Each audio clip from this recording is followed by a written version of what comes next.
To order. Was the meeting properly announced? Yes, it was. Please rise for a moment of silence and the pledge of allegiance.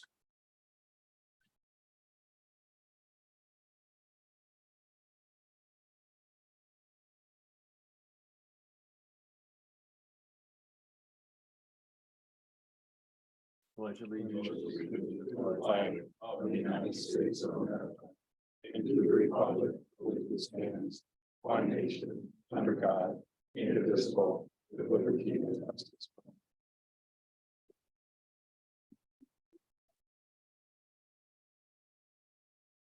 Roll call, please. All members are present. Scott Pease is online. Okay, we have the agenda before us. Before it's approved, though, with the approval, I'd like to change the order and take 19, then 18 and 17 after 16. So, but there's no objection to that. Move approval. Motion approved by Supervisor Kubarski, second by Supervisor Edwards. Any discussion or questions? Seeing none, all in favor signify by saying aye. Aye. Those opposed signify by saying nay. Okay, the agenda is approved. Approval of the April 18th committee as a whole and the county board minutes. Supervisor Paylor and second by Supervisor Mons. Any discussion or questions on those minutes? Seeing none, all in favor signify by saying aye. Aye. Those opposed signify by saying nay. Minutes are approved. No public participation. Okay. Clerk, please read announcement of meetings.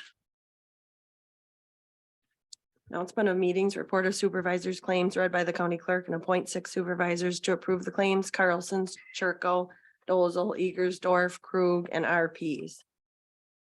Churko 290.76, Paler 470.90, Gilner 446.61, SPs 320.85, Shapey 906.97, Crevilio 123.10, Bork 265.85, Edwards 165, RPs 850, West 470.48, Moans 184.65, Grabarski 340.50, Carlson's 295.98, Baker 162.40, Caldwell 251.44, Harvey Beaversdorf 55, Kraus 193.84, Olson 55, Time 69.41, Townsend 55.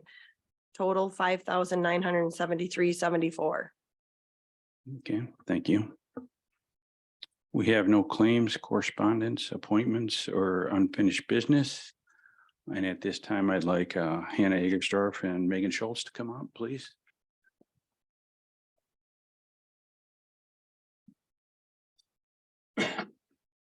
Certificates of appreciation for you both.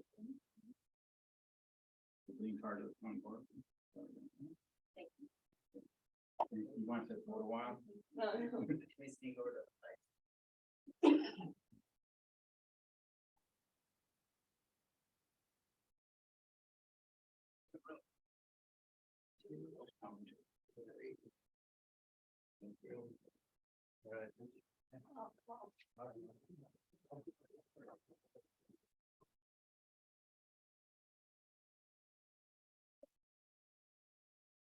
No 5-minute speech each or no?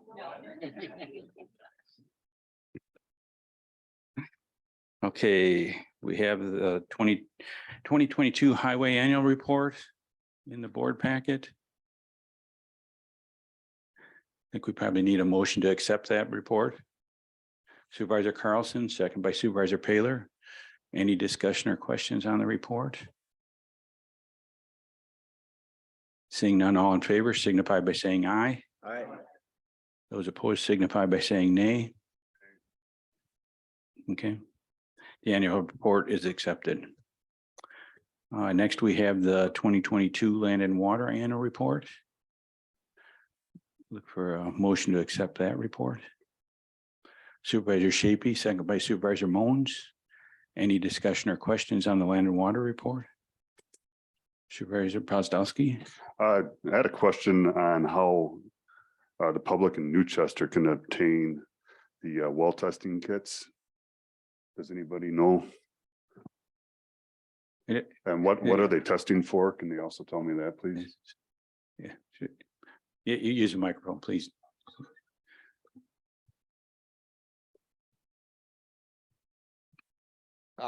Anybody can obtain a well testing kit from UW Extension, and we do have extras in our office, a couple. As far as the what's referred to in the annual report with the 50 free per community, Newchester won't be until next year, I believe. As far as what they're testing, what we're including is it's called the homeowners kit, nitrates, bacteria. E. coli would be the main ones. Okay, appreciate that. Why, how come it won't be until next year that Newchester can obtain those kits? Funding wise, it's we scheduled about 150 to 200 per year. That's what our funds allow for. And we are doing 50 per community. We started in the north part of the community and are working our, excuse me, and are working our way down. So last year was the 3 most northern communities. This year will be the next 4 down, and then we'll go either 3 or 4 next year and continue that way. After a cycle of about 5 years, then the plan is to go back to the north and start back over so we can see what's happening over time. Are they recording this data? When the samples are taken and submitted to the lab has the data to an individual person or to an individual well.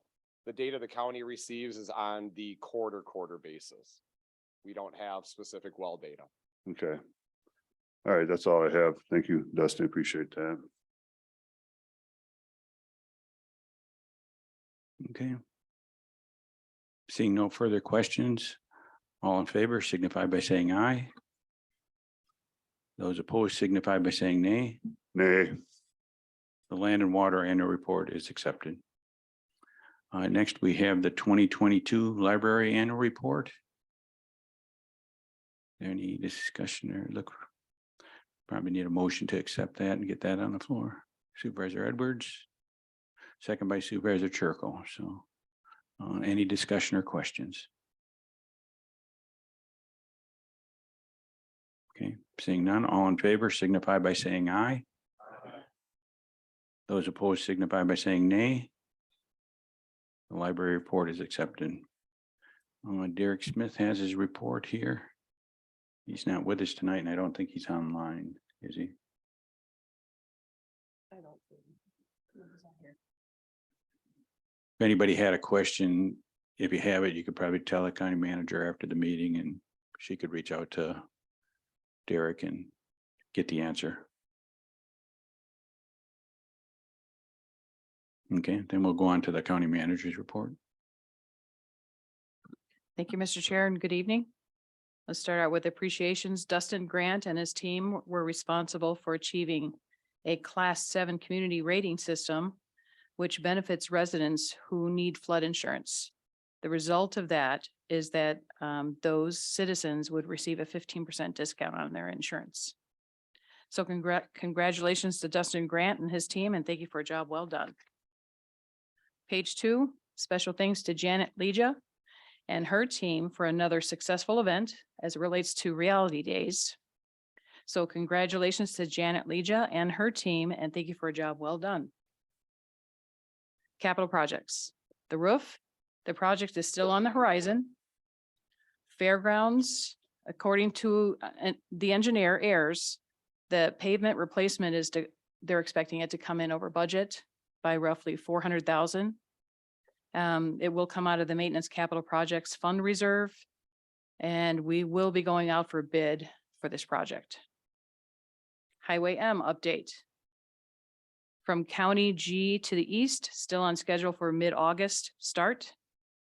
County G to the west, tie-ins will be later this month.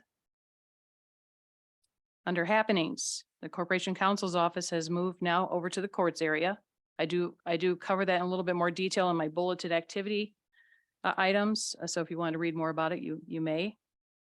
Next is Janet Legia testified before the Joint Finance Committee on behalf of the funding increase for Wisconsin Child Support Program. And I kind of give you a little detail about that. Page 3. On April 8th, the Experimental Aircraft Association, EAA, held its first annual Easter egg hunt. This was a successful event, and we're told that to expect this event to happen every year. Underneath the pictures there, we had another Easter egg hunt. This one was at the community center, hosted by the library. Next, we have the sales students went to the Capitol. And next, the Adams County Kids Day took place April 29th, 2023. Page 4, under the pictures there. So I indicate that there was a splash pad presentation scheduled for May 15th. So that was yesterday. I actually did do the presentation last night and it was well received. The city is in favor of having a splash pad. So we'll be taking steps to move forward on that. Page 5, in the middle of the page there, 2, 3, probably 5 bullet points down. The chief deputy pay structure is on the agenda tonight to change. And we also need to take into consideration the deputies when they go on trainings and how to properly compensate them with those events. Other than that, are there any questions on the report? Supervisor Rick Pease and then Supervisor Shapey. You said 400,000 for the fairgrounds.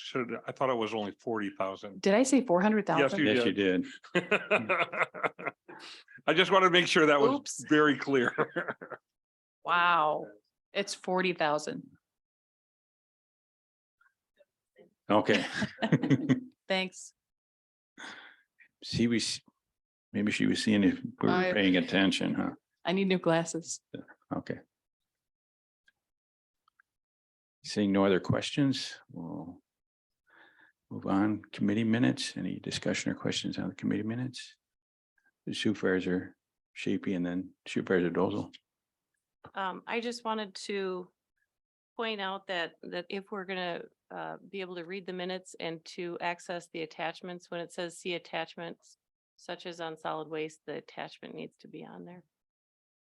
So, and I think it was the April 11th on the site and tonnage reports. Thank you.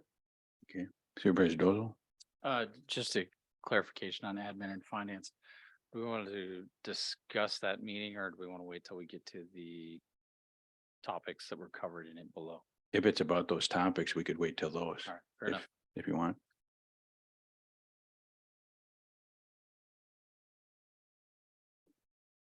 Okay. If no further questions, we'll move on to the ordinances then. When the clerk is ready, ordinance number 9. Ordinance 9, 2023 amendment of the Adams County zoning ordinance to rezone portion of a parcel 1.76 acres from A1 35 exclusive agriculture district with farmland preservation overlay to B1 rural business district. Property located in the northeast quarter of the northeast quarter, section 22, township 15 north, range 7 east, town of Jackson, Adams County, Wisconsin. Recommended for enactment by the Adams County Planning and Zoning Committee on this 3rd day of May 2023. Gilner, Churko, Dozel, Knock-Griner, Shapey, Crivilio, Thiessen. Motion.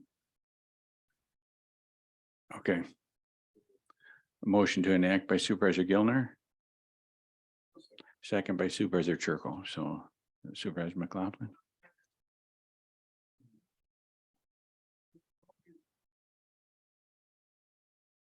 When did a business zoning under comprehensive zoning become an overlay?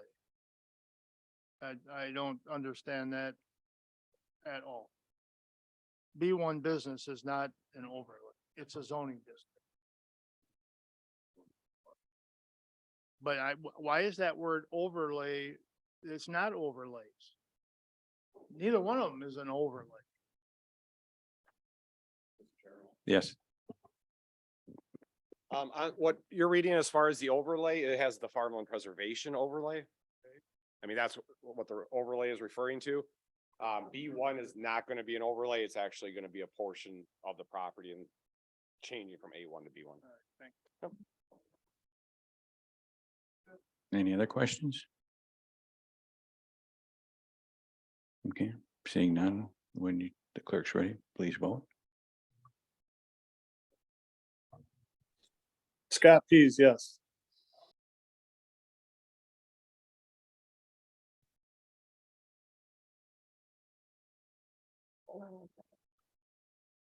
Try it again.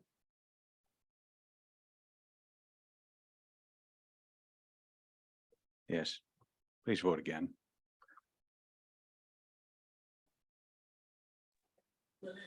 Scott Pease, yes.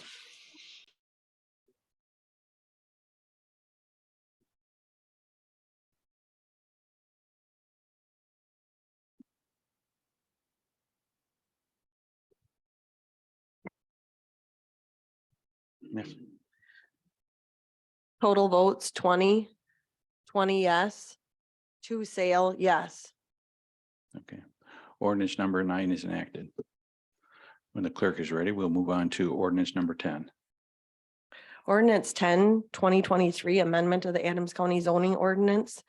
Rezone for a parcel 40 acres from A1 35 exclusive agriculture district with farmland preservation overlay to A1 35 exclusive agriculture district, property located in the northeast quarter of the southeast quarter, section 28, township 19 north, range 5 east, town of Monroe, Adams County, Wisconsin.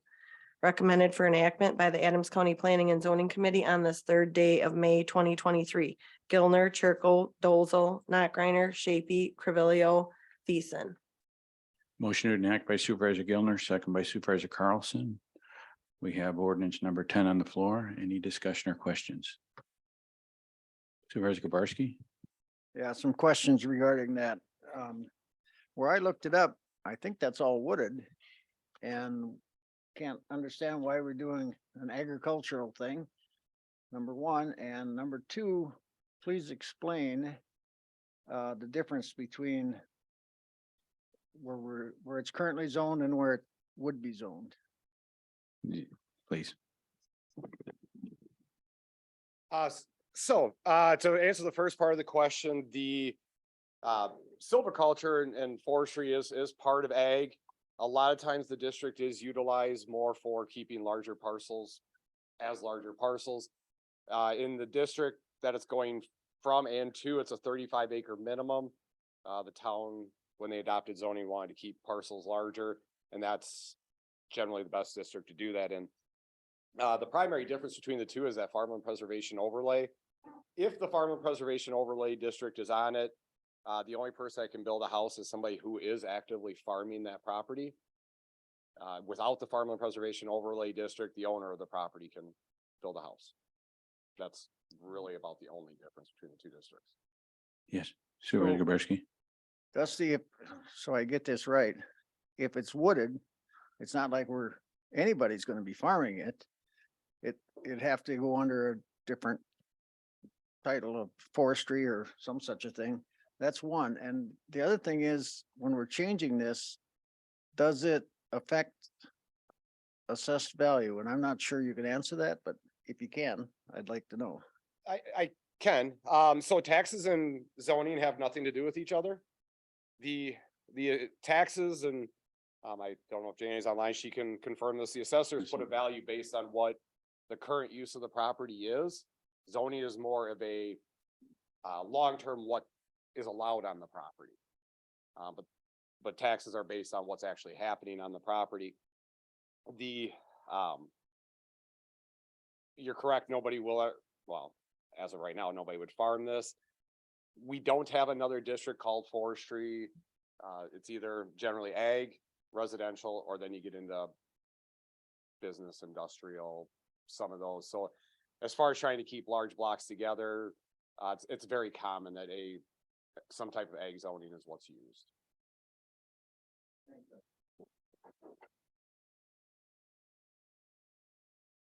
Okay. Any other questions? Okay, seeing none, please vote on ordinance number 10. Scott Pease, yes.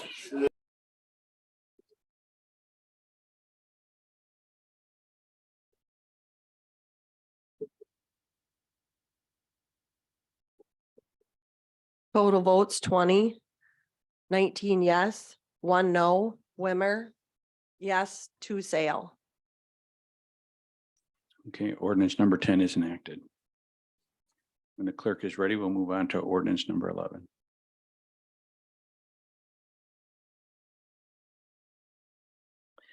Ordinance 11, 2023 amendment of the Adams County zoning ordinance, rezone for parcel 30 acres from A115 exclusive agriculture district to A3 exclusive agriculture district. Property located in the southeast quarter of the southeast quarter except lot 1 CSM 6776, section 22, township 14 north, range 6 east, town of Del Prairie, Adams County, Wisconsin. Recommended for enactment by the Adams County Planning and Zoning Committee on this third day of May 2023. Gilner, Churko, Dolzel, Nachreiner, Shapey, Crivello, Thiessen. Motion to act by Supervisor Gilner, second by Supervisor Churko. We have ordinance number 11 on the floor. Any discussion or questions? Supervisor McLaughlin? Just curious, did the petitioner indicate why they wanted to rezone? Not that it necessarily makes a difference, but I'm curious. Yes. The reason they made the request was they own a 30-acre parcel and they would like to divide it into 6 5-acre parcels, which is what the A3 district. A3 requires a minimum of 5 acres to create a parcel. The A115 is 15-acre minimum. Thank you. Okay, thank you. Any other questions? Supervisor Shapey? Could Dustin Grant repeat that? A3 and A115? I just want to make sure I heard it right. Sure. So the minimum lot size requirement in A3 is 5 acres. The minimum lot size in A115 is 15 acres. Thank you. Any other questions? Okay. Please vote then. Scott Pease, yes.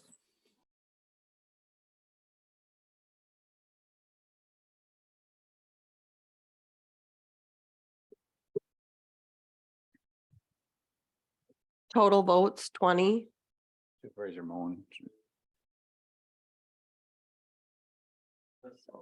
okay.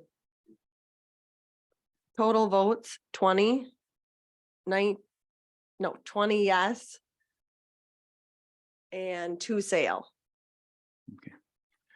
Ordinance number 11 is enacted. When the clerk is ready, please read ordinance number 12.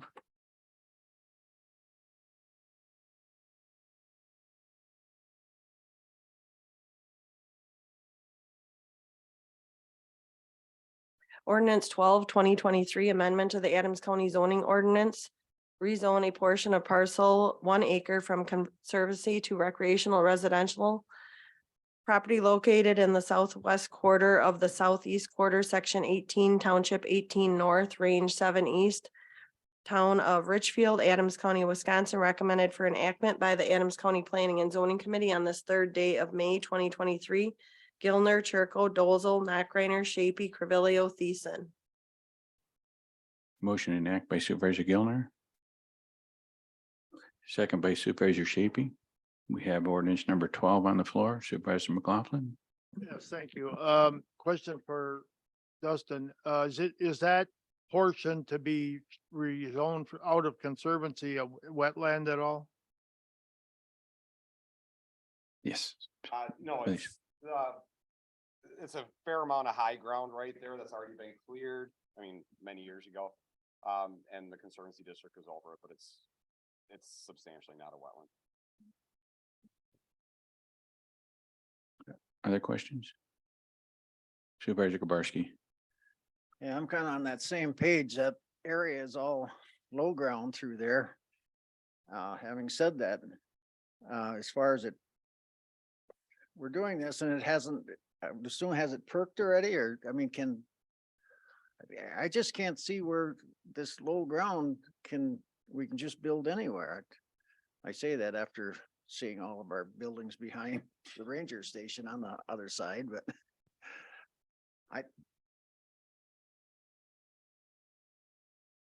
They would need to, do a soil test for a septic system, and it does have to pass for something other than a holding tank. They have not done that yet. As far as I know, they were waiting for this process to work its way through. They are still responsible. From what I can tell, it's not a wetland, and they are responsible for not building in a wetland, but it's not mapped as a wetland by the DNR either. That relatively small area that they're asking for. There are wetlands certainly nearby. Supervisor Wimmer? Dustin, would you explain to me what recreational residential is? Recreational residential is a district within shoreline zoning. That's what the vast majority of a lot of our shoreline zoning is. That's where houses are allowed. There are a few other uses, but houses are generally the primary purpose or the primary use in recreational residential. Thank you.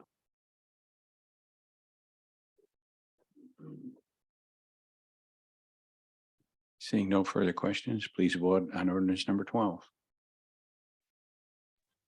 Scott Pease, yes.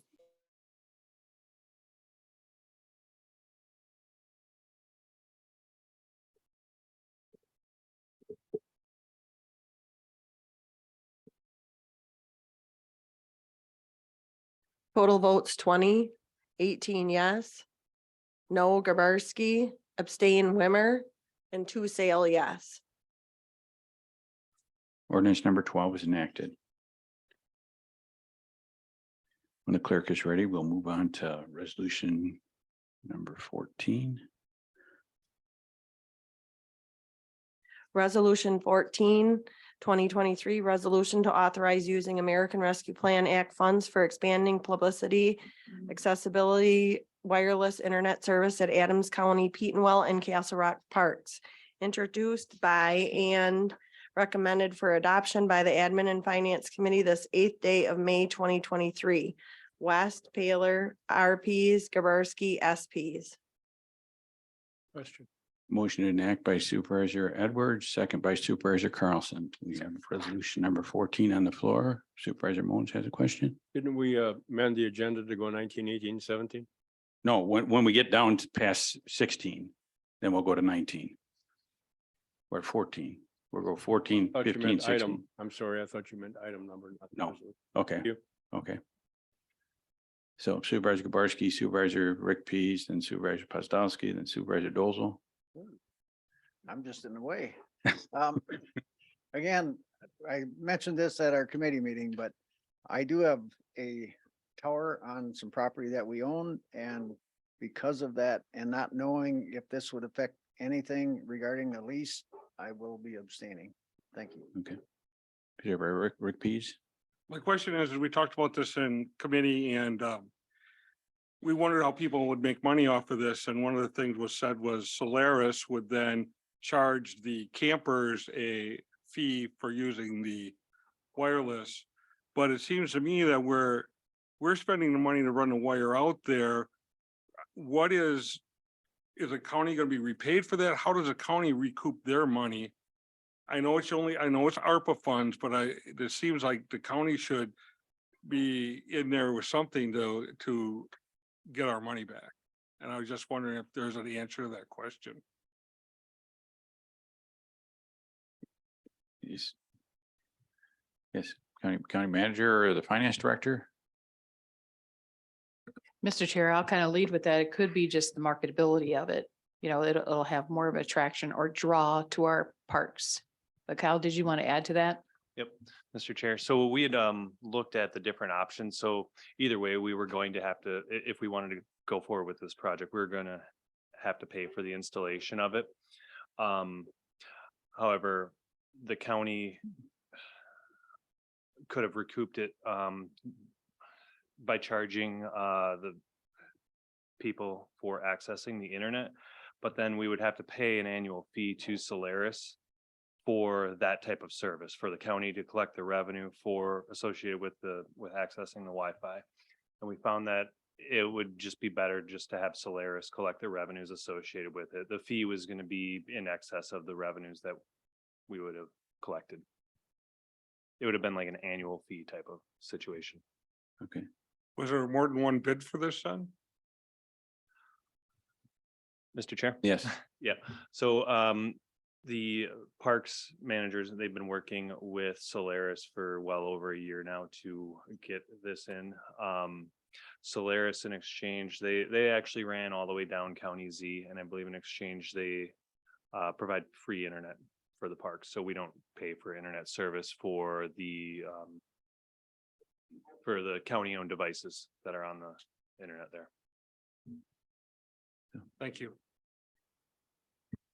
Supervisor Pozdowski. So who establishes the difference between non-essential and essential workers, and what is premium pay for essential workers? Can somebody tell me?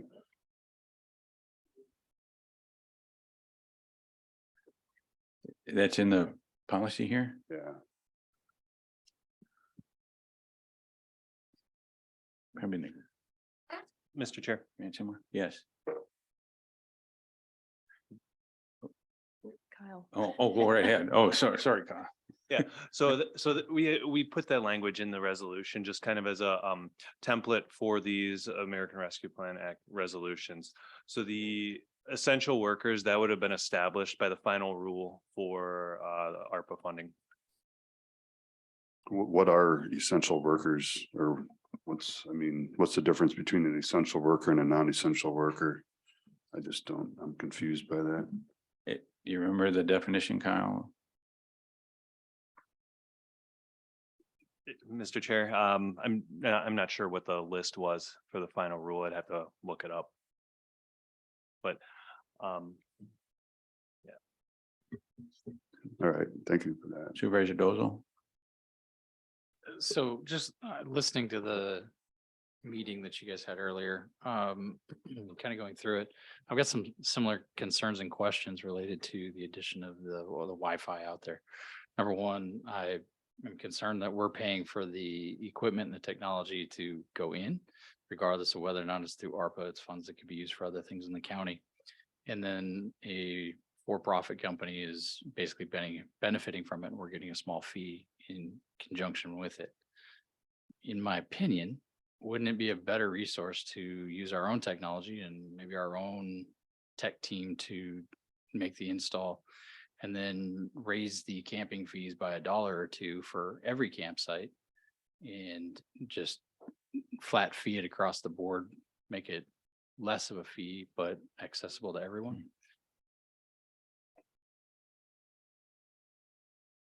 I know it's Yeah. not part of the Right. resolution, but I'm looking Right. at this and I feel like, especially now after hearing that it's a vendor that we've worked with and we kind of sort of did some business with them, but so now they're kind of just the only ones getting the opportunity to bid on this. I kind of feel like there's more research that needs to be done on other options and other ways of looking at the feasibility of this. It's more of a statement than a Mhm. question.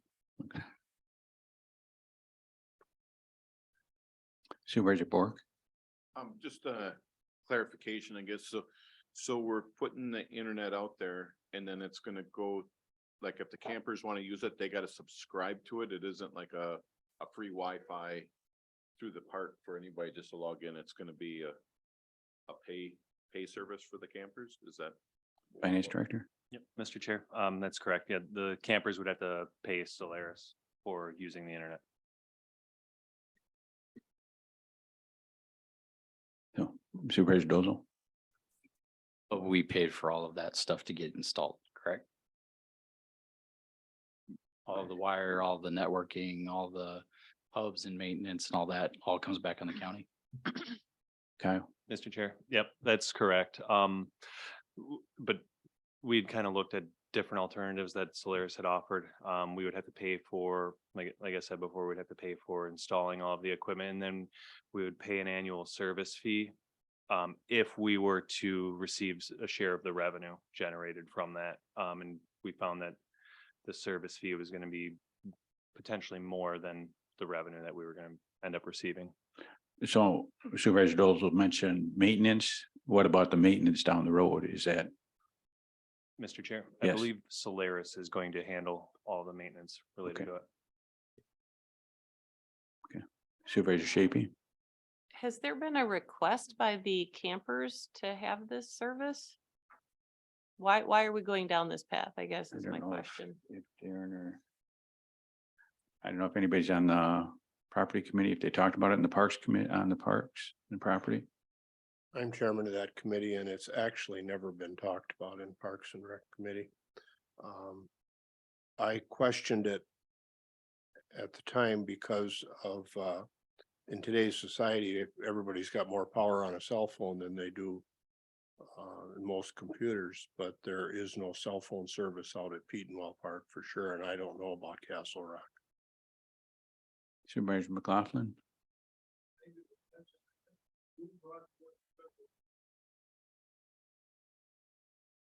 Came through the ARPA work group, right? And who brought it to the work group, I guess? Mr. Chair? Yes. Yep, it would have been the parks managers that had brought it to the work group, and then from the work group, then it went to admin and finance. Okay.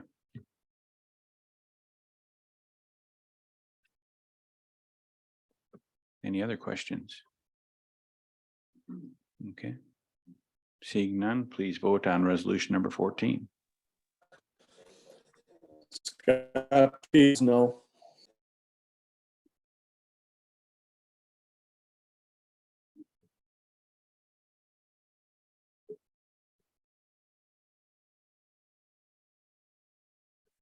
Total votes 19. 9 yes, 10 no. Grabarski abstaining. No, Paler, Wimmer, Podolsky, Shapey, Dozel, Edwards, RPs, Baker, McLaughlin. And Sale, 1 yes, 1 no. Okay, resolution number 14 fails. So Supervisor McLaughlin? Thank you, Mr. Chairman. I just wanted to make a comment that wondering if it might be a practical idea to, I'll use this as a perfect example, where the ARPA committee focus group or whatever they're titled, I'm sure they do fine work, but now this specifically directly focused on the two big parks. Should that, in my opinion, I think it might have gone from our ARPA committee to the Parks and Recreation Committee and made its way. I don't think that committee should have been excluded. Okay. When the clerk is ready, we'll move on to resolution number 15. Resolution number 15, 2023, resolution to authorize using American Rescue Plan Act funds for town voting machines, introduced by, recommended for adoption by the Admin and Finance Committee this 8th day of May, 2023. West, Paler, RPs, Grabarski, SPs. Motion to adopt by Supervisor Churko. Second by Supervisor Dozel. We have resolution number 15 on the board, on the floor. Any discussion or questions? Supervisor Shapey? Has there been a request from the towns for additional machines? Because so far, it seems as though the machines that are in practice and use have been adequate. So I know there's a number figure in terms of how many voters you have in your municipality to derive how many voting machines you should have, but if what we have is adequate, do we really need to go through this expense? Yeah, and I think in the committee, the clerks did, the town clerks did request to have additional machines, yes, from each township. Supervisor Churko? I attended the Jackson Town Hall or Town Board meeting just last week, and that was one of the main requests. Because you're supposed to have one voting machine for every 200 citizens, and they're short by 2. So yes. So it did go out to the town boards. I'm aware it went out to the town boards, but as it was presented to me, it was just a number that it was advised to have it, not that perhaps the town itself felt that they had to have it. How it was presented was that you should base it off of the number of voters. It really wasn't a question as to, do you really want it? Do you really need it?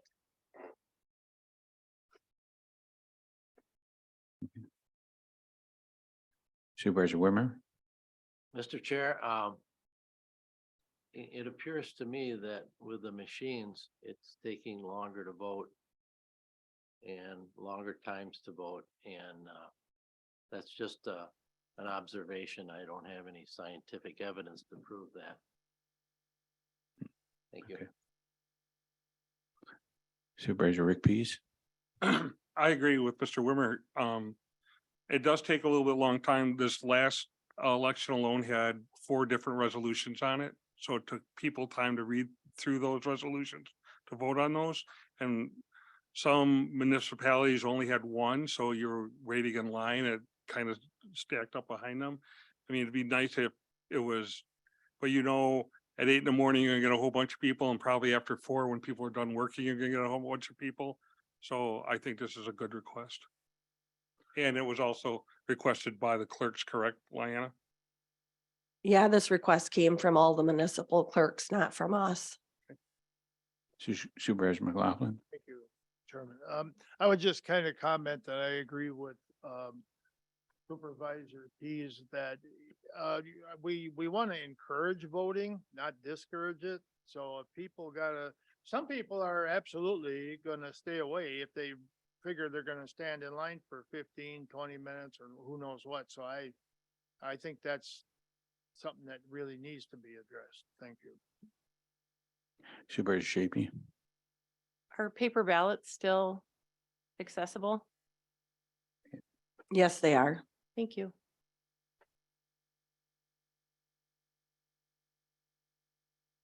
Okay, seeing no other comments or questions, please vote on resolution number 15. Scott Pease, yes.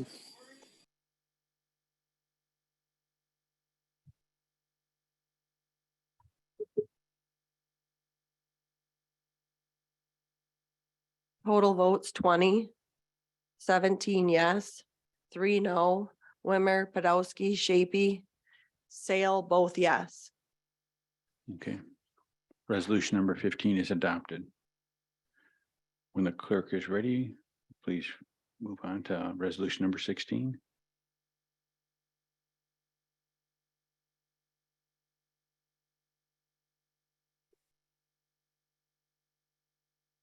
Resolution 16, 2023, resolution to amend 2023 Adams County budget introduced by and recommended for adoption by the Admin and Finance Committee this 8th day of May 2023. West, Paler, RPs, Grabarski, SPs. Motion to enact by Supervisor Krug. Second by Supervisor Edwards. Any discussion or questions on resolution number 16? Okay. Supervisor Pozdolski? Wondering how much the $15,000 will raise the percentage of the overall budget. Can anybody tell me, please? Well, the $15,000, we're just changing the budget for grant monies that are coming in. So the grant money is coming in for expenses to be paid out by the VSO's office. So I guess I'm wondering though, what the what available percentage based on that? Do you understand what he's asking? Yes. Finance director is looking it up here, so to give you a ballpark figure. I appreciate that. Mr. Chair, Yes. can I clarify, are you looking for the veteran service budget or the countywide budget? What's available there now and how much with those $15,000? What kind of percentage is that raising the overall budget that's available there? For the veteran service office, Yeah, right? right. Okay, yes, Yes, okay. thank you.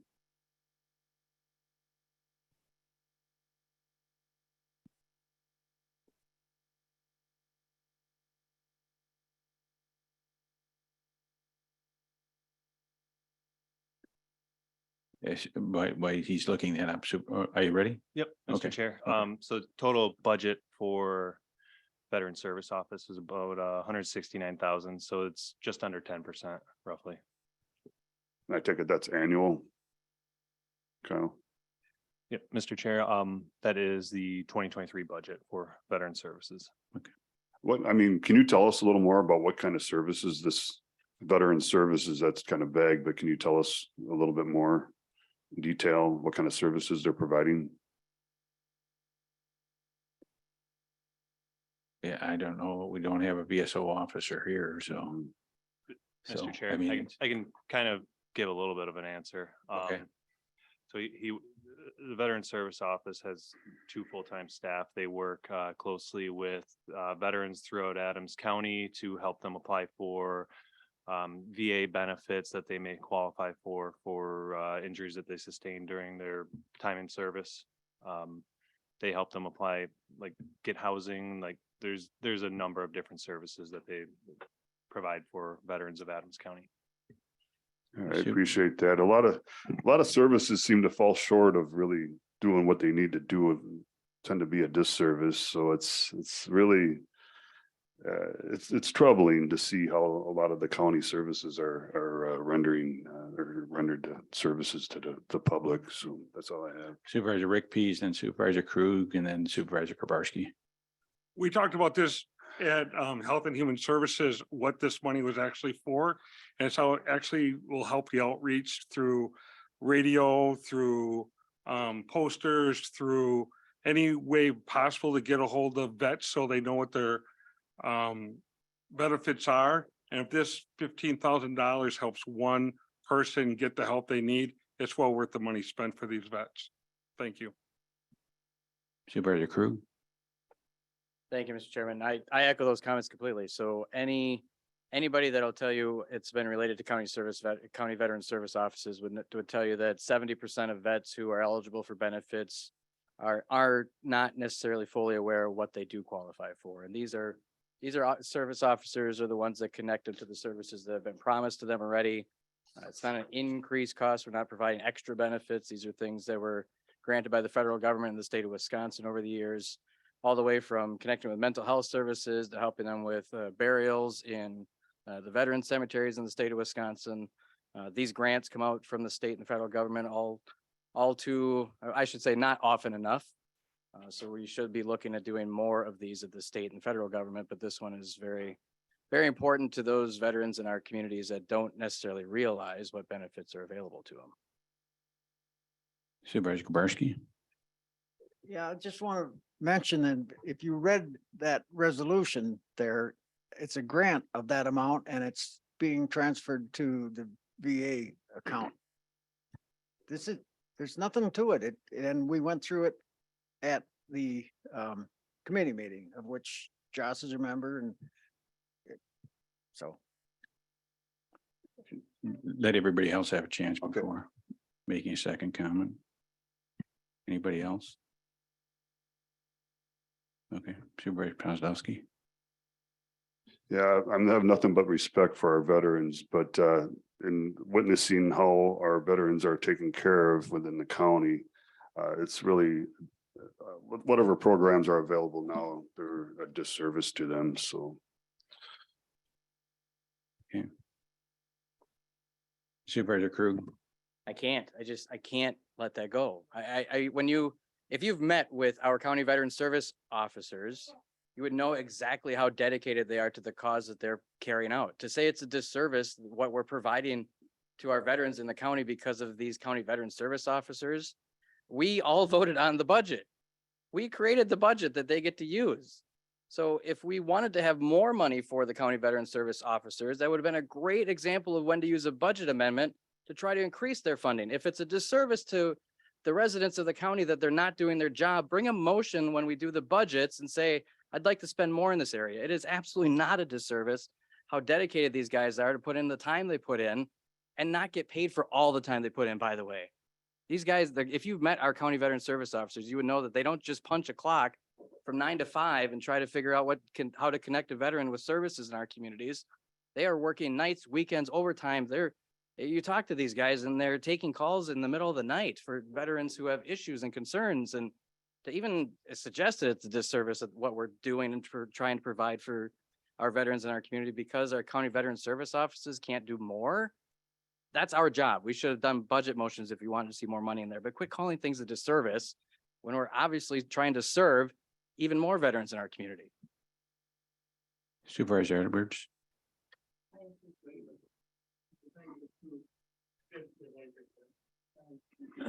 I have to agree with Supervisor Krug.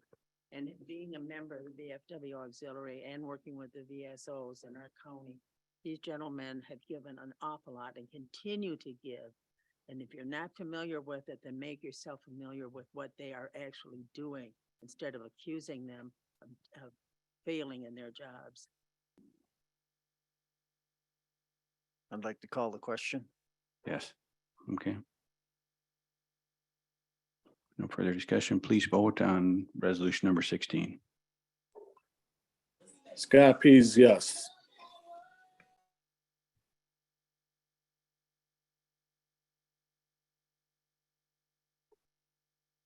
Supervisor McLaughlin. Your vote didn't register.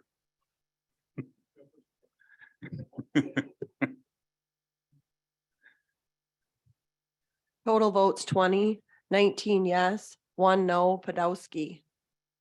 2 Sale, yes. Okay, resolution number 16 is adopted. When the clerk is ready, we'll go on to resolution number 19 now. We're taking resolution number 19.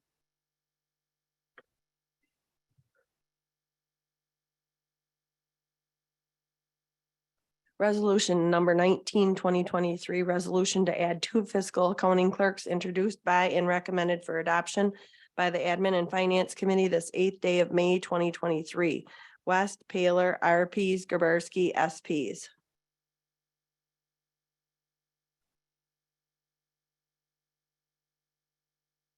Motion adopted by Supervisor Paler, second by Supervisor Chirko. So resolution number 19 is on the floor. Supervisor Dozel.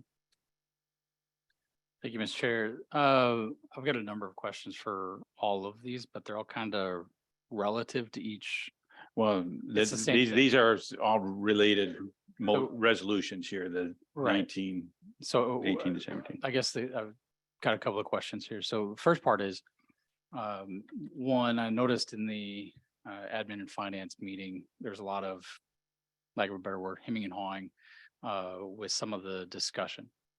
Does this need to be a closed session so that we can discuss it openly and understand kind of what the plan is by the county to handle these changes and transitions? Because I think that we need to have a better understanding of the positions that are being added and kind of what the strategy is long-term, inclusively with all 3 of these, so that it kind of feeds together, if that makes sense. Yeah. And And I guess the closed session, it was discussed in open session, so I would. It was, but a lot of questions were left unanswered or assumed, I guess, from what I got out of the video that, the recording of that meeting. And the other piece of that, and I guess what I'm getting at is, I think we just need to be frank with the discussion. So we have a solid understanding of what the path is forward, because I think this is not very clear. And then the other piece of that is, regardless one way or the other, can the county manager give us kind of a overall synopsis of the long-term agenda for what we're trying to accomplish? I understand it's adding a couple of positions, but obviously we're, a couple months ago, adding a position was a massive deal, and now we're adding several at the drop of a hat. And, I'm not comfortable with the discussion, or that we have a solid understanding of these positions. As we've been told in the past, these are permanent positions that we can't just walk away from. So we have to be sensitive to and understanding kind of long-term ramifications and what the county's on the hook for as we go forward. I understand there's some expense savings from short-term issues. Once those positions are filled going forward, it's not really a net zero. We'll have additional expenses that we will be liable for going forward. So I think we need to have a good understanding of kind of what that plan looks like going forward if we're going to look at passing these things. Okay. And I think we can have that discussion in here, and if it gets to a point where something would be of a closed session nature, we'll have to stop the conversation, but I don't know if there will be any of that, so, okay, but so county manager? Mr. Chair, so the intent or the comprehensive plan, if you will, that's sort of not put on paper is centralized accounting. You may have heard me talk about centralized accounting before. So what is centralized accounting? It's an on-location staffing that deals with all payables and receivables. It also centralizes grants, contracts, fixed assets, and we're hoping to even touch in duties that are assigned to like a purchasing agent. So as it relates to fixed assets, that's acquisition and disposition. And the structure will allow for more efficient management of policies and procedures. So it's beyond just the saving of money. It's improved efficiency and timely and accurate reporting, which in turn leads to fiscal integrity. And so there is a dollar savings. This is coming by way of vacancies that present themselves to us. So we're not kind of doing a restructure that causes stress on existing seats that are filled. It's opportunities that present themselves to us. This has been a plan to centralize accounting. In essence, taking stress off departments, like grants come to mind. Okay, we have deadlines that are missed. We have grant opportunities. I just had a meeting with a land and water that there's potential of, non-competitive grants that aren't being sought. So so if we get a grant specialist in here, someone who takes on or assumes some of that responsibility, we can take advantage of those non-competitive grants. That's basically free money. There's no qualification or competitiveness about it. You apply, you get. So this is all moving towards a centralized accounting, again, to take stress off departments. Contracts is another one. So we have a department that, was 3 years beyond a contract expiration date. Okay, no fault to the department because there's a lot put on departments. And so this will then take stress off departments to keep track of contracts. Contracts are all housed in the clerk's office, but there's really no attention paid to like deadlines. And if it's a bid process that's needed, then we need to know well ahead of time before that expiration of a contract to know that we have to start getting a bid process going. So again, the big picture is fiscal integrity. So it's being on top of things. It's not tail wagging the dog. It's being ahead of things happening. So this has been, again, so centralized accounting, you're going to hear me talk about that a lot. It's mentioned in my report as well. The dollar savings. So we have vacancies. If you fill these positions that are presented tonight, there's a $230,000 savings, even with those positions being added. So we have some vacancies that resulted in all these dollars. The net savings right now is $230. However, I'm kind of looking into land and water right now. I'm kind of interviewing staff and I'll be working with Dusty because if there's a need in that area, then we might be utilizing some funds, but I need to know what the need is and I'm working very close with Dusty right now. Follow-up, Supervisor Dozel here. Thank you, Mr. Chair. Well, there's a lot of talk about the centralized accounting. Apologize if that's the wrong term, but in the admin finance meeting we talked about, there was some discussion where the solid waste, highway, and sheriff were still looking at having their own accounting clerk or accounting associate. Somebody's dealing with the invoices and things like that in those specific departments. So those weren't being pulled necessarily in-house into the centralized portion of this. If with all of those outlets still in play, what's centralized, what services are being, I think HHS was on its own still too. So what, I'm just trying to understand. Yep. I'm honestly not trying to be difficult. I'm trying to understand like how we get centralized without pulling the Band-Aid off and just reorganizing the way we need to be successful. Doesn't mean that positions have to be eliminated or people have to go away, but put them where we need them long-term versus dragging this thing out and not getting to where we need to be for another 15, 20 years. Mr. Chair, Yes. So centralized accounting is as it relates to the general fund. So when we have enterprise funds, they're kind of self-sustaining. They'll have their own personnel. And HHS is general fund, Sheriff's Department is general fund. So right now, we're actually working with the Sheriff's Department. Actually, he approached me about potentially, doing centralized accounting, taking on some duties, not to give up a position. We're still working on that because he's trying to define the needs of that position, but it's working with the department heads right now as opportunity presents itself. Yes, we could make a move to say all fiscal managers or whatever come in to but it's a lot of stress on us to do all this analysis all at once. So it's a little bit more more effective for us and be able, and us having the time to kind of do an analysis as it presents itself. To take it on as a big project would be pretty intensive at this point. Supervisor McLaughlin. Thank you, Mr. Chairman. I have a couple of comments.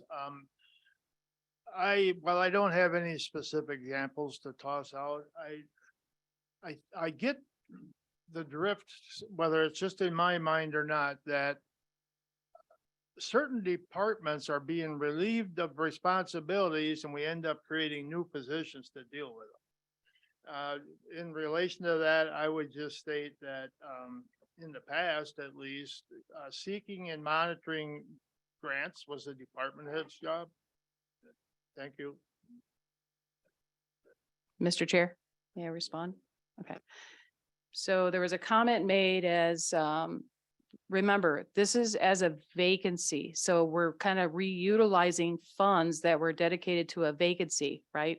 And if that position had aspects of it that was fiscally related to our department, then we're taking some of that and putting it in this centralized accounting.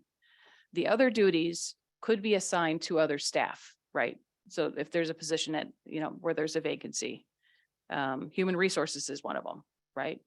And we are delegating tasks to other staff that perhaps years ago, not too long ago, that these tasks were covered by those individuals. And for some reason, it was moved over to this other department. So as I said, so we're analyzing this as it presents itself. And these dollars are not, so if you look at I believe it's the budget amendment that'll be on the agenda, you can see where the dollars are coming from. And it's not all dollars from that department. It's just enough to get whatever is needed for these clerk positions. And, then of course the lead specialist that's coming up. Supervisor Shapey. A couple things. For the whole centralized accounting to work, there has to be a role and responsibility so that this information isn't lost. So that you're saying that the various departments are missing their grant opportunities or bid opportunities or whatever. I guess I'd like to hear more on how we're not going to be dropping the ball if we go centralized accounting. The second thing is, I worry when you mention vacancies that we're crossing off positions from departments that really, really need them. And we're swapping. I just don't see that that is a good idea. So, thank you. We'll let the county manager respond to that. And Okay, so as it relates, sorry, Mr. Chair. As it relates to grants, there is definitely a communication with the department because the department is, they're sort of the experts on writing grants. This particular grant specialist is one that's going to keep up with the reporting and whether parameters are being met within this grant.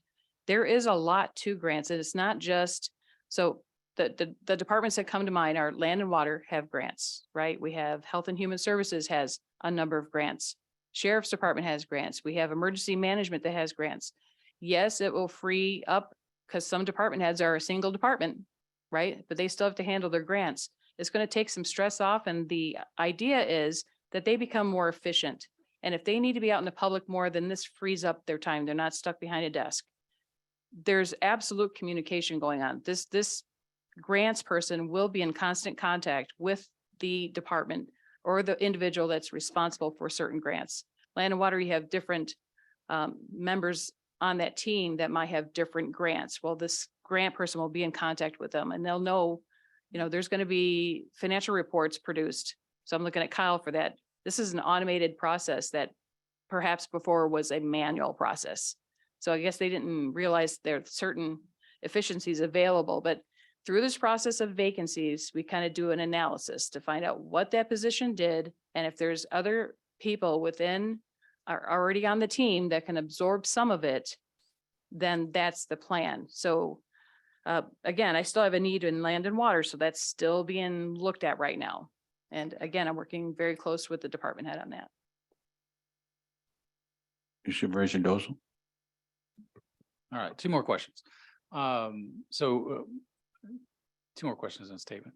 Do we have a org chart that relates to like the finance department? I mean, obviously we got Kyle at the top and then like all these other people that we're adding. Like, I'm a visual person, just makes it easy for me to see what are we talking about and who are we adding? So, where'd all the pieces of the puzzle fall? Do we have that level of detail on this yet? Mr. Chair, so imagine if you will, there is, so Kyle is the department head over finance. The centralized accounting will report to Kyle. From Kyle, there's going to be the HR manager position. That's my plan for right now. We've got a little bit of time to make sure that the person that's assumed those roles isn't overwhelmed, right? We have to have I think we have a few months to kind of test it out. So that human resource manager will report to the finance director. The lead specialist, that is going to report to Kyle as well. The lead specialist is on the agenda today, one of the resolutions. That lead specialist will oversee the two clerks that are on the agenda today to be created. And that's how that structure looks. Who's doing what right now? We're still talking about it. We're not tomorrow going to be putting an ad in a paper for clerks. We're still working this out. We have finance and accounting, experience to know what those certain positions require. But we still need to work with department heads to see how much we're going to be taking on. I mean, so again, I mentioned HHS, Land and Water, emergency management, the sheriff's got some grants, but there could be others. And we need to understand what we're dealing with, but that's the idea, is to centralize everything. Communication, efficiency. So from the, lost my train of thought, I apologize. Hate when this happens. When we're looking at the HR position, which is the one that is providing the bulk of the funding.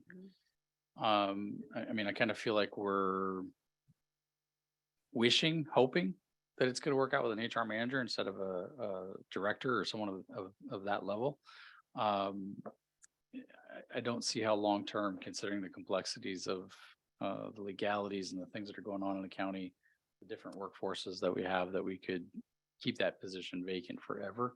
So we're going to have some potentially, I think, an above average chance that we're going to see those funds get eaten up at some point in time, or at least come back into play.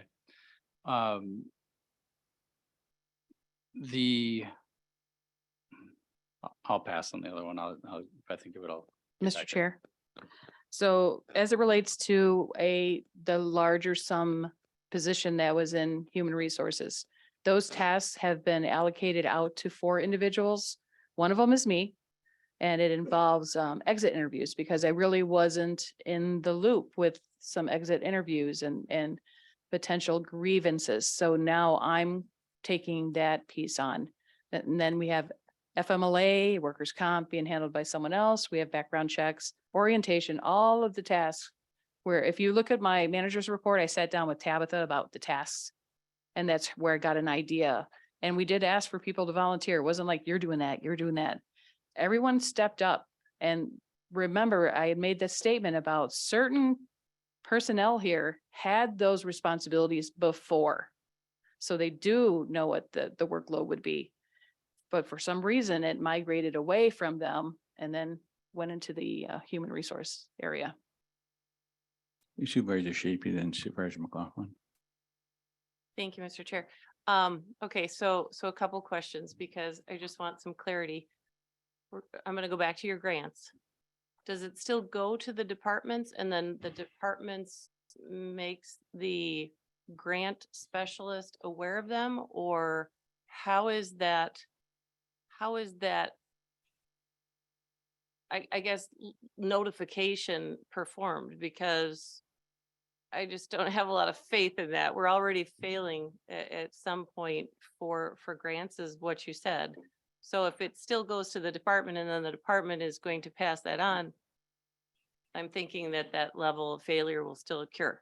So that's one. Do you want to answer that before I go to the next? Okay. Mr. Chair.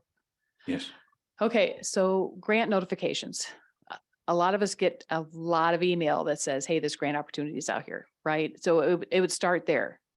So whatever department is receiving these email communications, that individual will work with the grant specialist and first identify, is this a competitive grant? Is this a non-competitive grant? Is it a front load? Is it reimbursable? That's identified, but the grant specialist is going to be pretty savvy with those 4 types of grants and kind of help them through writing a grant process. The department head will have some way in it because they'll be signing off on it. But so it starts, the communication will be joint. It's not one person, oh, I forgot to notify you. I think as soon as they're aware that we have this grant specialist, they'll know the process. Like, oh, hey, I got this notice. I don't know if this applies to us. Is it feasible? But this grant specialist will be able to assist. Okay, and just to point this out, grants sometimes are sought. You have to seek them. They're not a notification. So would that fall on the grant specialist to go out and seek these grants or the department? Departments. Mr. Chair, it might be both. You might have new grants out there that someone's heard about through the, their network, right, of, land and water, let's say. But you're also going to have the grant specialist that has a grant that needs to renew, right? They'll be ahead of that to let the staff member then know, hey, we got to work together. This grant's coming up, it's going to mature. So it's both. Thank you. Okay, also, it's kind of pie in the sky and a lot of unknowns at this point, and I understand that it's going to develop as time goes on, but I think some of that has to have more clarity before these positions are addressed, my own opinion. Also, for confidential information, who is responsible for that in HR? Is that a certain role? Yes. Mr. Chair. So there's the confidentiality as it relates to certain things like workers' comp. That'll be the person that's doing the task. Okay. Exit interviews, that's going to be me and probably the on-call HR for now. So we're working in tandem with that stuff and grievances, working with Jeff. So the 3 of us would have access to that. So I'm not sure where you were going with that, but whoever's assigned that task is the one that's going to be maintaining the confidentiality. Thank you. Supervisor McLaughlin. Thank you. For the county manager, you stated several times now that we're still analyzing the situation and stuff. Who is we?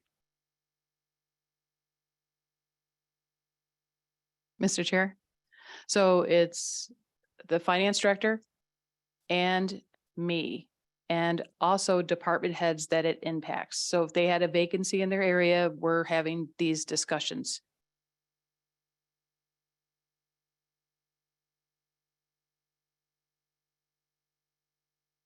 Supervisor Wormer. Mr. Chair, it wasn't that long ago, we had a vigorous discussion on vacancies. And it kind of just went over the edge and we never got anything solid on that. And here we are, we're doing a shell game with vacancies and trying to come up with some new positions. And there's also been things going on at landfill that there's been discussions about that I've never seen anything structural come out of that.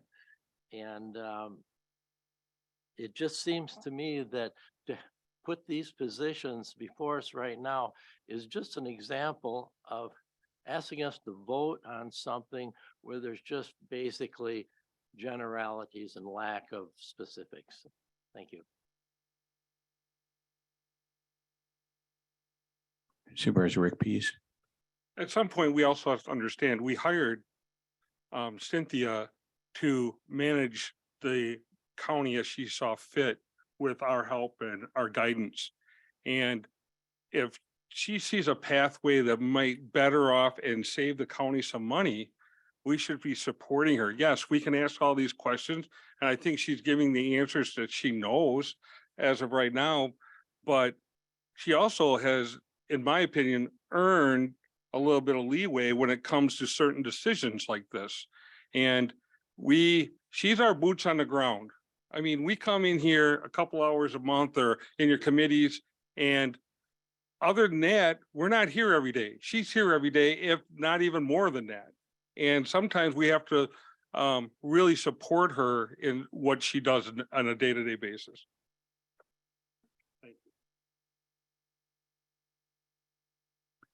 Can I see if anybody else has something?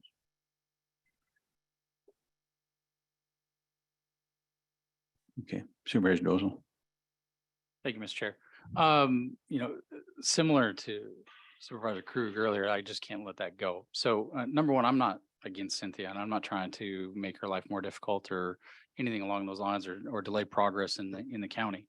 My points, my questions are merely around, do we have the cart before the horse before we commit ourselves to financial commitments to things that we don't necessarily know all the pieces, and I don't know that we ever know all of the pieces, but I don't know that we have a real solid footprint of what this whole thing looks like. And I feel like maybe the county manager has that plan and knows her vision and understands it, but I don't.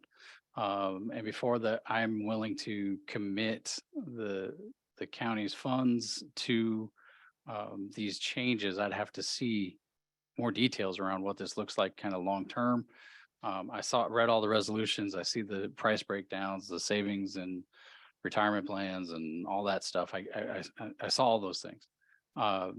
What I don't see is what these people do and who's it coming away from necessarily, like I said, in an org chart type of format to just paint the picture and make it simple.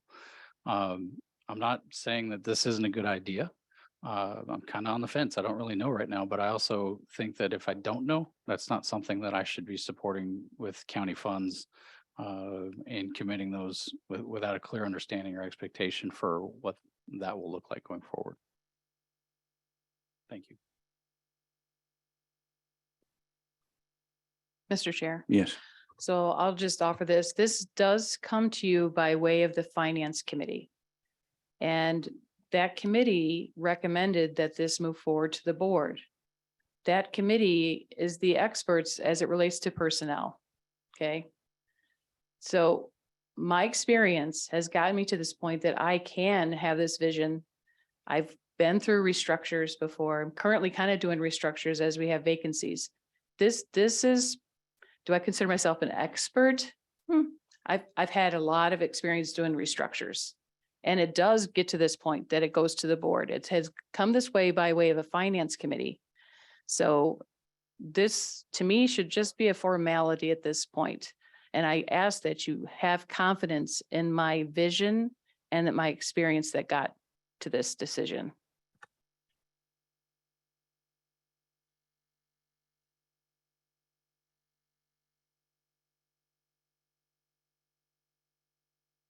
Okay, seeing no further discussion or questions, please vote on resolution number 19. Scott Pease, yes.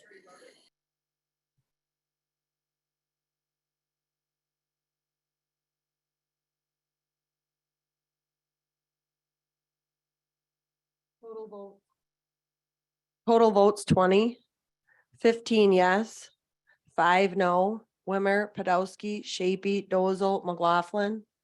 Sale, yes, and a no. Okay. Resolution number 19 is adopted. When the clerk is ready, we'll go on to resolution number 18.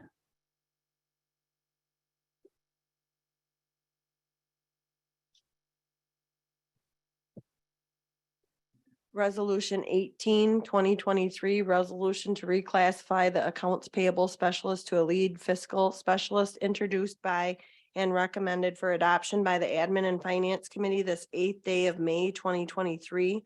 West Paler, RPs, Graberski, SPs. Motion to adopt by Supervisor Rick Pease. Second by Supervisor Paler. Resolution number 18 has the floor. Discussion or questions? Mr. Chair, Yes. I can sort of add that this position, we kind of touched on it earlier, that it would be overseeing the clerks. This position also is half of payroll now. So we have a person that's going to be trained to do the complete payroll once a month. And this is a standard process. So this is the cross training to its nth degree, if you will, that you have somebody actually performing that duty every month. So if there's a vacancy, we're not held, we're not going to be stressed because we don't have someone that can cover our payroll, which is a vital area in our government, is to, make sure that payroll is completed on time and accurate.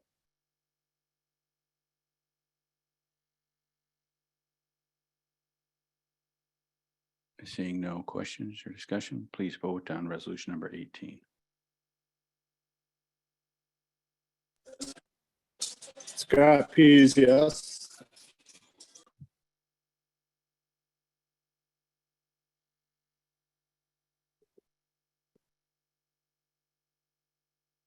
Total votes 20, 16 yes, 4 no.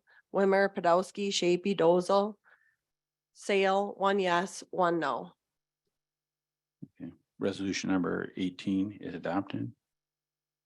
When the clerk is ready, please go on to resolution number 17.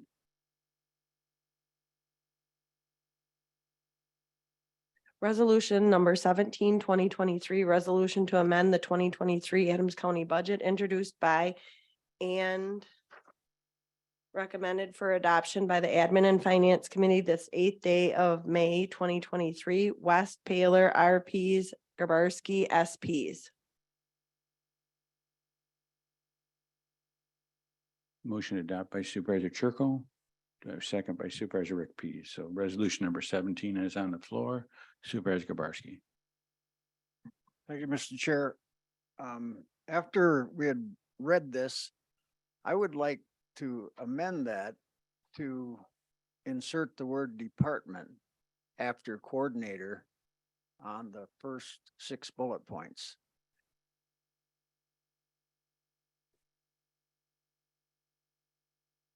Mr. Chair, Yes.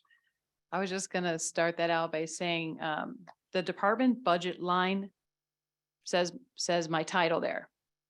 It does not in any way mean that I'm advocating for an increase in my wages and I say that. John, for do we need reason. a second on that Oh. before we discuss it? Yeah. Oh, The sorry. Supervisor Rick Pease, second, so. Okay, now it's on the floor. Sorry. That's all right. So what I said. It's in no way increase in my wages.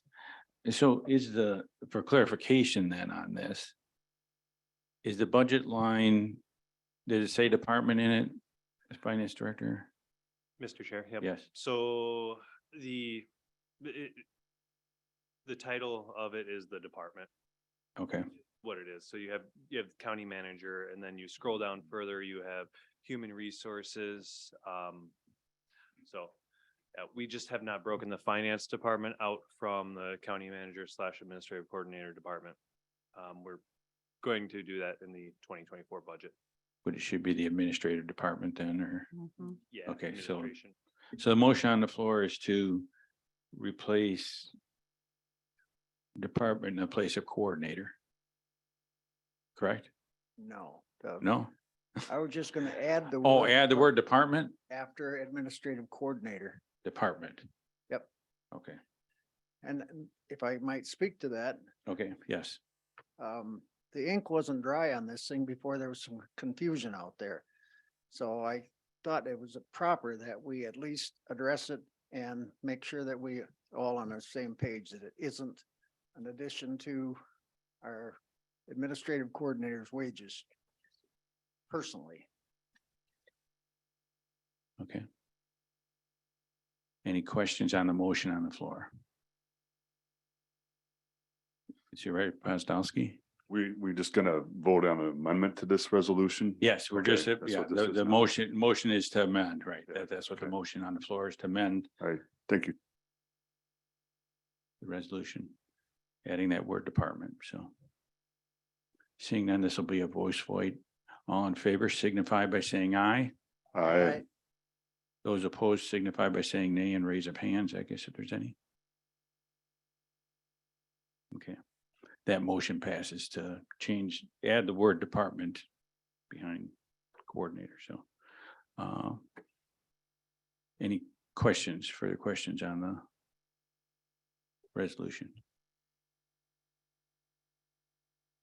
Supervisor Shaping? So we are taking the amounts in these various departments. So we are eliminating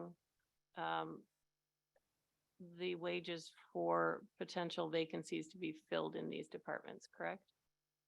That is correct, and the county manager can answer. Thank you. Mr. Chair. So it's a reutilization of the funds. And again, I had mentioned that not all the funds are moving over for those positions. And so I mentioned the 230,000. There's consideration I need to give still with land and water. That's still in the works right now. Supervisor McLaughlin, you had a question? Thank you, Mr. Chairman. I'm just, I guess one consideration I had is, if the best way to propose this was putting it all under one resolution.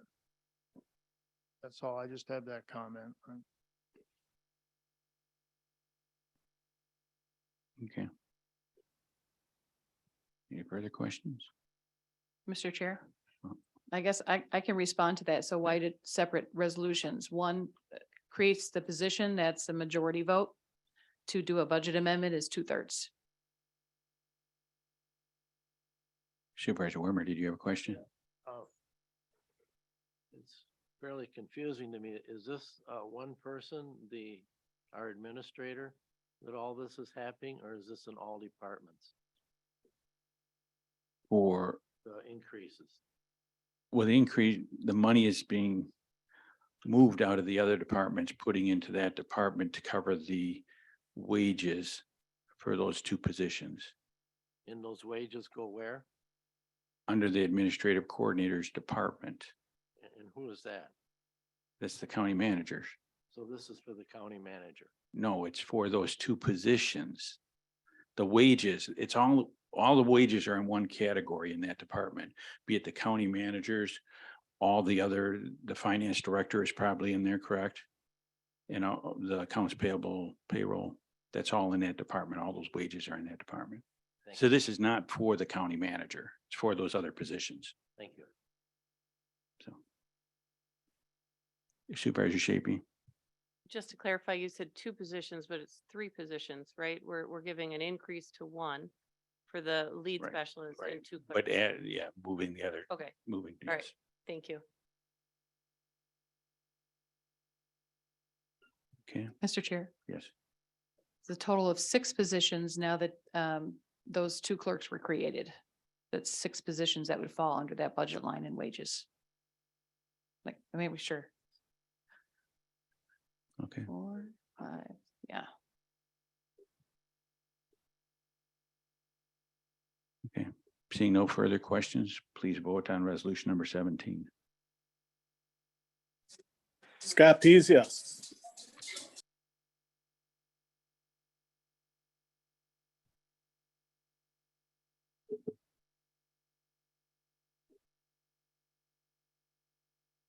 Total votes 20, 15 yes, 5 no. Wimmer, Podolsky, Shapey, Dozel, McLaughlin, Sale.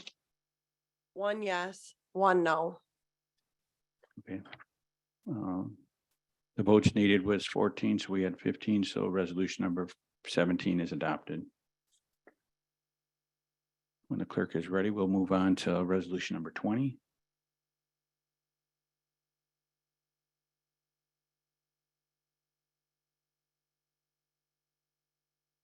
Resolution number 2023, resolution to place the deputy medical examiner positions on the Adams County wage schedule at pay grade 14, introduced by and recommended for adoption by the Admin and Finance Committee this 8th day of May 2023. West, Paler, RPs, Gaberski, SPs. Do I have a motion to adopt? Supervisor Chirko, second by Supervisor Bork. We got resolution number 20 on the floor. Question, Supervisor Pozdowski. Thank you, Mr. Chair. How long has the per call of $100 been in place? Is there an average amount of time per call available? Who can tell me, please? Supervisor Rick Pease. I can help with that a little bit because that question was asked in committee. If Bob would like to answer, but I can. Sometimes it's 1 to 2 hours, depending on paperwork, and then sometimes it's 8 to 10 if it's a criminal case or something like that. So there's no real prescribed time that the medical examiner told us that day. So this would replace that 1 hour, that $100 per call. They would just get an hourly wage based on what they have to fill out and what they on scene for, and what they're doing. How long is the $100 flat rate? How long has that been in place? Can you tell me, Rick? I think we talked about this also. I think the flat rate, it used to be a kind of tiered rate. It was based on if it was a hospice call or if it was a medical examiner's call, or if it was, there's different types of calls. So it used to be hospice call would take a little bit less time than a normal call. But about 3 years ago, she put it all into one and made it just a flat $100 per call. So it's been 3 or 4 years, I believe. All right. The $100 calls. All right, thank you for that, Rick. Appreciate it. Supervisor Shaping.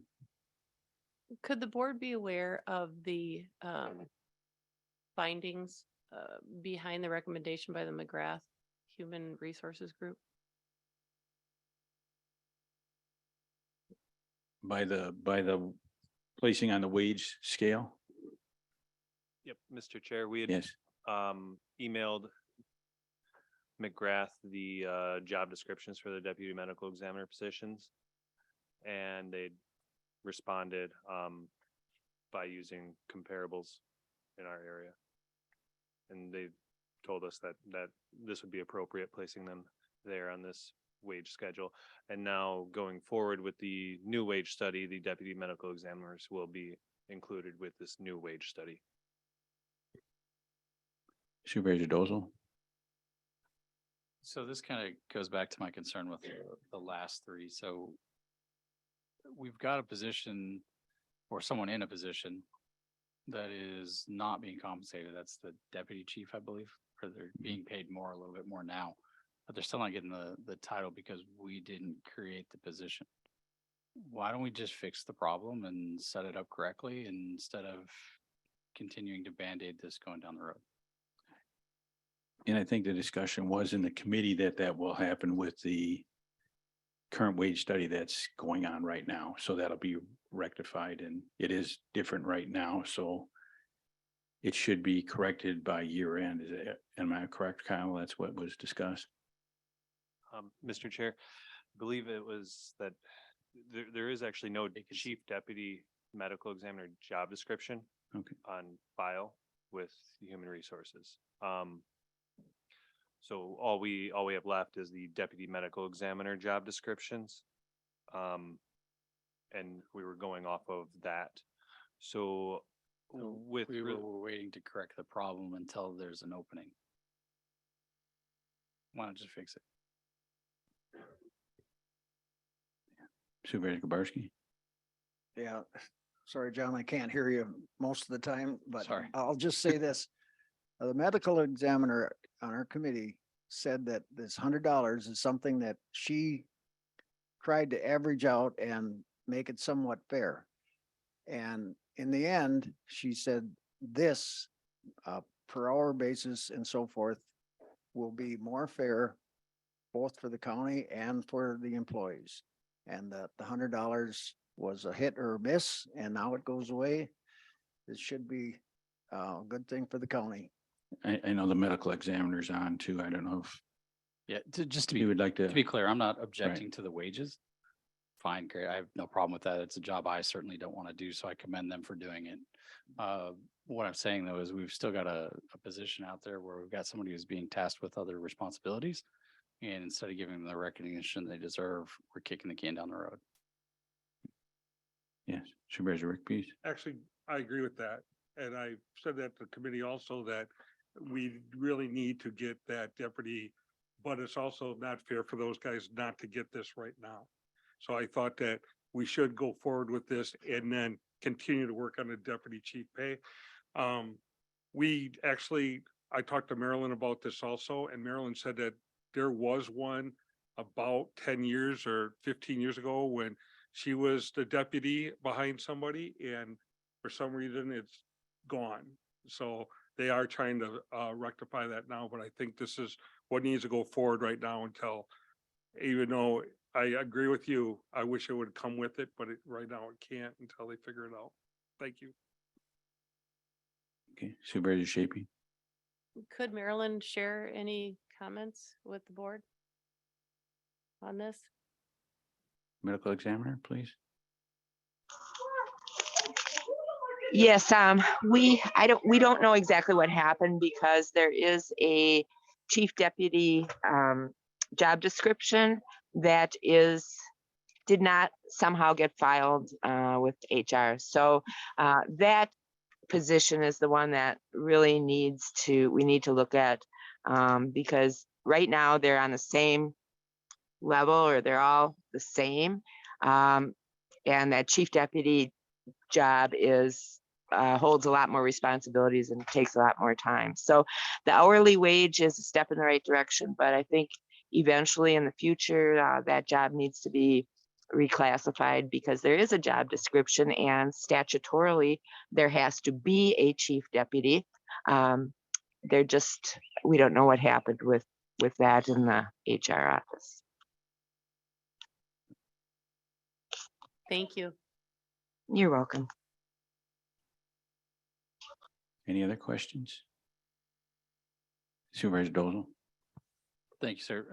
Pardon my inexperience here. Is it appropriate to make a motion to add verbiage that we're going to continue to explore correcting that job code to this? Well, I don't resolution? think that would be appropriate in the resolution, but I mean, I think we've heard it and I would think we'll probably see it come. Fair enough. See something, so.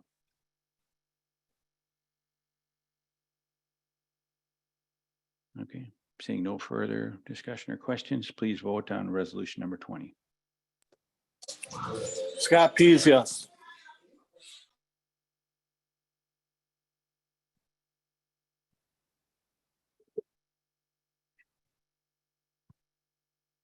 Total votes 20, 18 yes, 2 no, Wimmer Podolsky, Sale yes.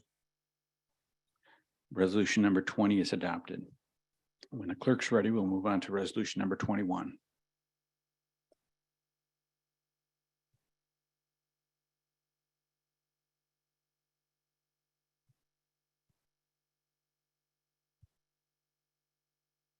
Resolution 21, 2023, resolution for approval of the Adams County Species and Habitat Conservation Agreement introduced by and recommended for adoption by the Land and Water and UWX Committee the second day of May 2023.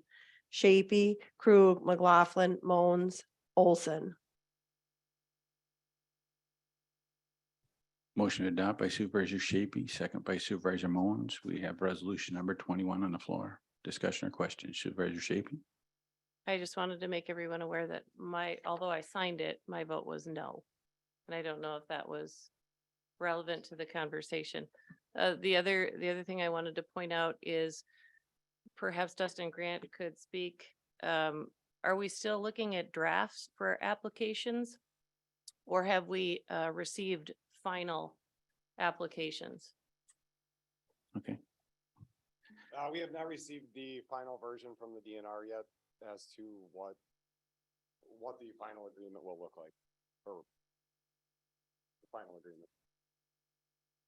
Thank you. And also, just to make everyone aware, although we are under a time frame, the harvest coming up is in the fall. So we do have time to wait for the final forms of the applications. And that was my hesitancy in voting yes for this. Supervisor Dozel. Thank you, sir. The question I've got is in Supervisor Shapey, maybe you can help with this. I sat in for Supervisor Krug when this originally came to committee and was voted on, and I believe it was voted down. So how did it get here? Was it postponed? And then okay. Yep. Thank you. To speak to Supervisor Dozell, it was postponed until the plan was actually sent out and able to be read by the committee members. Okay, Supervisor Mullins.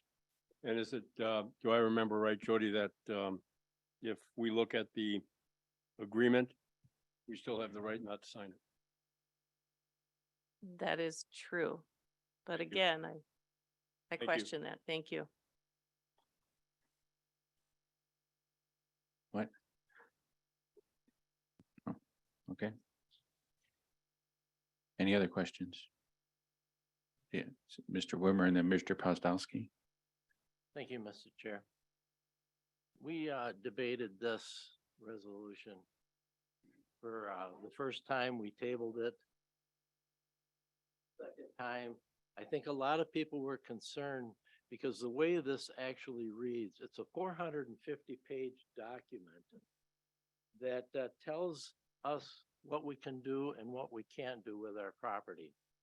Basically, if you do not sign this agreement, you get the heavy hand of the Fish and Wildlife possibly down on you. The bat, you have to understand right from the get-go, it's a Trojan horse for the federal government to get more control into the 3 states, Wisconsin, Minnesota, and Michigan. So their DNRs are working up this resolution. And this resolution, it leads to the bigger picture when you have 450 pages of a document. And I started reading it, and it is so full of radical information in it. I'll give you an example. If you want to paint your house and the contractors discover one of these bats, it'd probably be the little brown bat because they like man-made structures. You have to quit work, leave the site, and have a bat expert come in and remove the bats at the cost to the landowner. And it just continues on with these things. And we're I think our committee felt that there was some pressure there because they want to get us signed up. So if we do some timber harvest, we are not going to be at the mercy of the heavy hand of the Fish and Wildlife Service. Because you can go and kill a bat if you sign this. I'm not saying you're going to do it intentionally, but it's called a take. But no bats are going to be saved with this resolution. So if you love bats, I'm sorry, it's not going to happen. But the ramifications, once you sign this resolution, I would like I was hoping we'd have more time because most counties, I don't know if any counties have signed this. At first they said they hadn't had any, or they didn't know of any, and then they said none had signed it at this time. I think we need to look into this a little deeper. I think most of us, I like bats personally. I like to see more saved, but not at the risk of the property owner. Thank you. Okay, Supervisor McLaughlin. Thank you, Mr. Chairman. I just want to point out, and I don't believe I'm mistaken, but this particular, I agree with a couple of statements made by supervisors that we really should be viewing before we agree what we're gonna ultimately be signing. But I guess in the interim, I would just remind all of us that this is not countywide. It applies to only the lands that are owned by Adams County Forest. That's it. And if I'm incorrect, Dustin can correct me. Dustin, if you want to comment, please. Supervisor McLaughlin is correct. It applies to the 140 acres that are currently enrolled as county forest land. We have no structures on those lands, so the vast majority of the plan doesn't apply to our 140 acres. One of the things that was brought up is that if, while we're out there doing a harvest this fall or anytime in the near future, and for whatever reason, we do accidentally harm a bat or some type of living area for them, we wouldn't have the Fish and Wildlife Service coming after Adams County and taking us to court for taking an endangered or threatened species. As long as when we do the timber harvest, we follow the protocols that are spelled out in this book. We fall under what's called an incidental take permit, meaning obviously we're not out there trying to harm any bats. If we happen to, for some unforeseen circumstance, as long as we did what we were supposed to do, we are covered and Adams County is covered. Okay, Supervisor Mullins. And that's the statement that I'd like to ring, is the fact that the Land and Water recommended this. They're the ones that are gonna have to answer the questions. And if that happens, it's gonna be a lot worse fighting it than it is signing a resolution that we tried to do our best to protect the environment for the bats. Supervisor Shaping. I think it's also important to be transparent. The DNR did say that we did not have any roosts or hibernaculum in Adams County, particularly, I believe, where the 140 acres of the county forest are located. Maybe Dustin Grant could tell me if I am incorrect or correct on that, but I'm pretty sure I'm correct. No, that is correct. And there was another comment made about no other counties having signed on. So what the resolution actually is authorizing would be for me to sign the agreement with the DNR once that agreement has been made. The reason no other counties have signed on, there's many that are in many different stages. The final draft is still going through the legal process at the DNR. And that's why, so the final version has not been created in order for any counties to be able to sign it yet. Okay, Supervisor Shaping. Just one other thing that I wanted to point out. Should this resolution get put back to committee or postponed or whatever, it is true that the county can take out an individual incident take permit if we are fast approaching the harvest. So it's just maybe a little bit more work, maybe more in regards to the number of harvests than it is to the agreement. Thank you.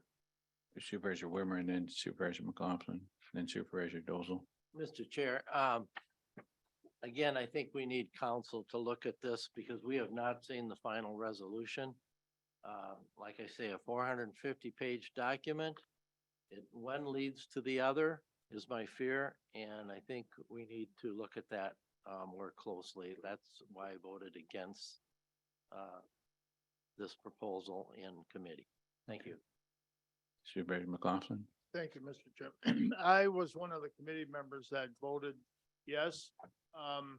At that point in time, I still have some of the questions that these other concerned supervisors have. I did, however, wanted to get at least before this full county board.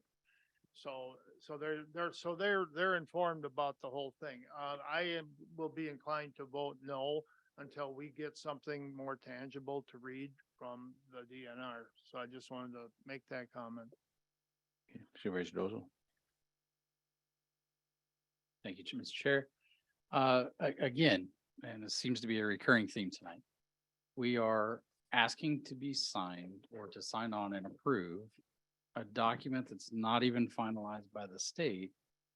I understand Mr. Moan's or Supervisor Moan's point of that this is holding basically the county harmless, so there's no long-term or gigantic fines that we have to pay. But it's not even finalized yet. We don't even know what all the details are. How could we possibly, in good conscience, approve a document that we have no idea what we're actually going to be committed to? Supervisor Paler?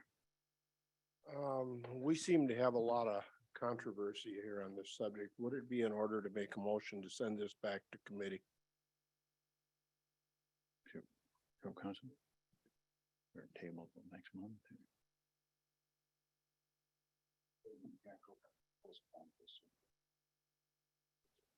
So, yeah, it would be in And order. I'll make that as a motion that we send this back to committee until some of the confusion is straightened out and we Okay. have a document. Second by Supervisor Crew. So discussion on the motion to send back to committee. Supervisor JP? I'm just wondering if we can also request that we actually have a finalized agreement before the committee should maybe act on it. Because that's kind of where the standoff is occurring. Mhm. Thank you. Wouldn't that be up to the committee? Yeah. Yeah. You sure would think so. Supervisor Wormer? Thank you, Mr. Chair. Also, I would like to request that corporate counsel look at whatever contract or proposal that the DNR brings forward, and he may even want to take a peek at the 450-page resolution.